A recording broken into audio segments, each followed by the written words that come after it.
It is said that wars are only won upon the anvil of honor.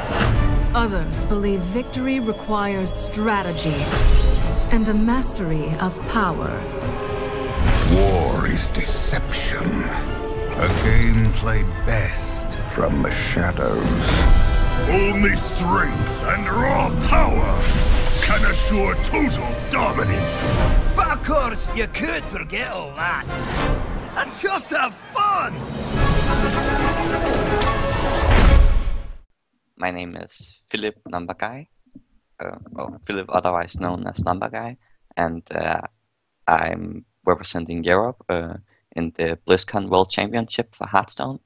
I got into Hearthstone 1 year ago when Blizzard gave me a beta key, and a lot of my friends was playing, and I always liked card games, so picking up Hearthstone was very natural for me. My favorite part about Hearthstone is how the game is pretty easy to be good at, but it's really difficult to play flawless. I have always liked card games, and I have always played a lot of Magic the Gathering and Yu-Gi-Oh! So I definitely think I had starting Hearthstone, I definitely had an advantage over everyone who had never played a card game before. My top 5 cards for competitive Hearthstone right now is probably Loatheb, Ragnaros, Undertaker, Knife Juggler, and Innervate.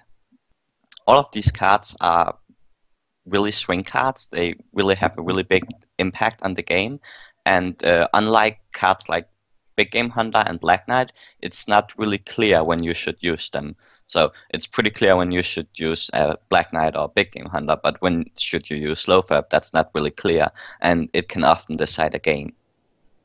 If you're a new Hearthstone player and you want to become successful in the game, you should just start playing a lot of these small tournaments. Like, I know Zotac Cup is really hard to win because there's so many players in it, but you should just start playing it. And if you keep performing well, people will notice you.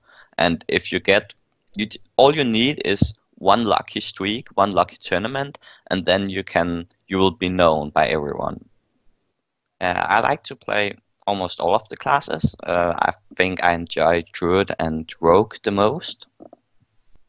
I don't really have a reason for liking Druid and Rogue. I just it has just been classes I've always been good at playing, and I like winning. So. Wow! Oh boy! Everything just changed. He just stole the most powerful card that Warlock has. We have a brand new game here. In my opinion, Handlock is one of the strongest deck right now. And recently we have also seen the Double Doomhammer Shaman deck, which do get kind of hard countered by weapon removal, but it's also really a really strong deck. The way I do when I have to select my deck is I go to ladder and I play a bunch. And when you have like 100, if you have around 100 game sample size for the deck, you have an idea of how strong you are with that exact deck. And then when you have done that with 9 decks, maybe only 7 decks, then you look at what decks can you combine in a way so you have no weak matchups. You don't want to be weak against Handlock, or you don't want to pick a combination of 4 decks that's weak against Hunter, for example. It's about thinking about how the current format will play out, like with the banned format, and then testing the decks on ladder and see how strong you are with the decks.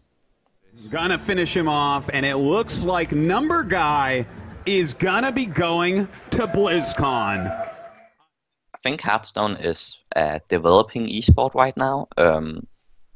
It has the potential to be as big as something like Magic the Gathering. I know Magic the Gathering isn't an esport, but Magic the Gathering is a really big card game, and I think Hearthstone has the potential to be just as big. It might not have the potential to be as big as League of Legends, but it's definitely expanding right now, and I'm looking forward to it. So in my preparation for BlizzCon, I train extremely hard, but I also try not to get burned out. Because in the Seed Story Cup, I saw Colenso didn't play too well, and I'm scared he maybe got burned out for playing too many tournaments and playing too much Hearthstone, and I didn't want to make the same mistakes. I want to come in to BlizzCon well prepared, but not over prepared. At BlizzCon, I really hope that I will be able to pass the group stages. I think I have a group where it's a little bit tough, but I definitely think I have a good chance of getting out of the group stages. And everything more than that will just be a really nice win for me.